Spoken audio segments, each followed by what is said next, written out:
কথায় আছে মাছে ভাতে বাঙালি, আর এই মাছ যেমন সুস্বাদু তেমনই তার নানা রকম পদের বাহার। নমস্কার, রুমার্স কিচেন অ্যান্ড ব্লগে সবাইকে স্বাগত।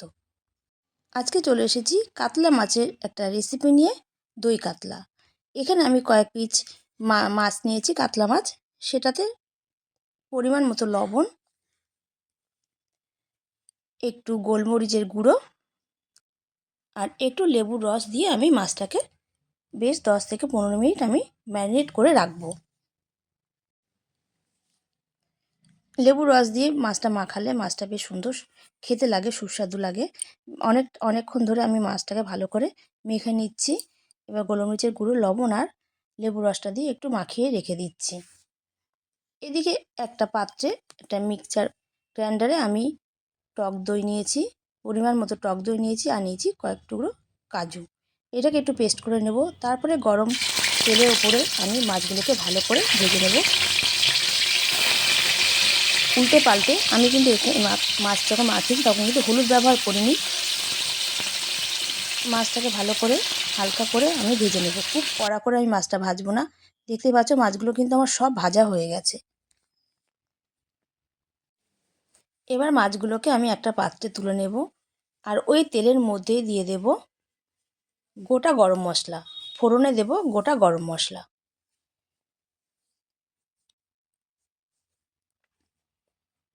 গরম মশলা ঠিকঠাকভাবে হয়ে গেলে আমি দিয়ে দেবো এতে দুটো বড় সাইজের পেঁয়াজ বেটে রেখেছিলাম।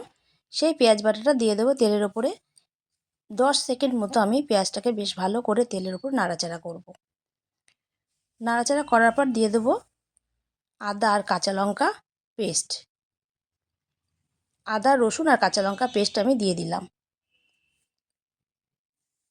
এটাকে ভালো করে আমি ভেজে নেব। তারপর দিলাম পরিমাণ মতো একটু লবণ।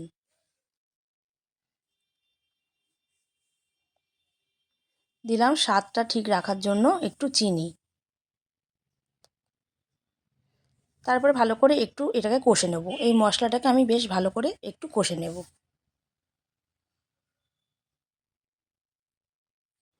কষতে কষতে যখন মশলাটা দিয়ে তেল ছেড়ে যাবে তখন দিয়ে দেবো আমার ওই পেস্ট করে রাখা টক দইটা।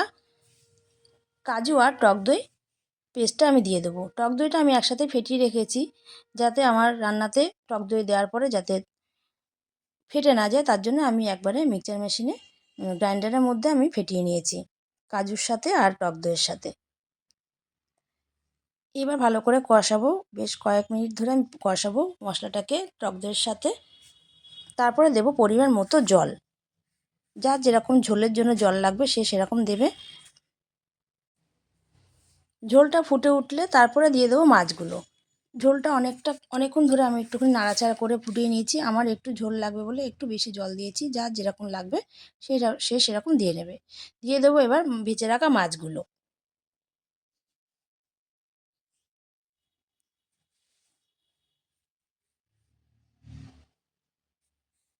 ভেজে রাখা মাছগুলো দিয়ে এবার আমি একটুখানি নাড়াচাড়া করে নেব তরকারিটা। তারপরে দেবো আমি 3টে চেরা কাঁচা লঙ্কা।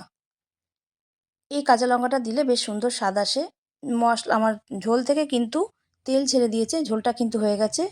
কাজুগুলো ভালো করে পেস্ট হয়নি বলে একটু আস্তে আস্তে দেখা যাচ্ছে, কিন্তু খেতে খুব সুন্দর হয়েছিল। আমি মাছটা আর একটু রান্না করব। আমার ঝোলটা বেশ ঘন হয়ে আসলে আমি নামিয়ে দেবো। অনেকক্ষণ ধরে বেশ কমিয়ে দিয়ে, আমি খুব জোর দিয়ে মাছটা রান্না করিনি, এপিট ওপিট করে ভালো করে কমিয়ে দিয়ে মাছটা রান্না করেছি। খুব বেশি সময় লেগেছে তা না, সময়টা খুব কম লেগেছে। তোমরা এইভাবে করতে পারো। এবার তারপরে দিয়ে দিলাম একটু গরম মশলা। নামানোর একটু আগে দিলাম গরম মশলা, আর দিলাম একটু ঘি। দিয়ে একটু নাড়াচাড়া করে নিয়ে গরম গরম ভাতের সাথে পরিবেশন করলাম। দেখে নাও রান্নাটা কিন্তু হয়ে গেছে, দেখতেও খুব সুন্দর হয়েছে, খেতেও অপূর্ব হয়েছে। তোমরা এইভাবে করতে পারো। ভালো লাগলে অবশ্যই তোমরা করে আমাকে জানিও কেমন হয়েছে। আমার রেসিপিটা যদি তোমাদের ভালো লেগে থাকে একটা লাইক কমেন্ট করে দিও। সবাই খুব ভালো থেকো, সুস্থ থেকো, সাবধানে থেকো।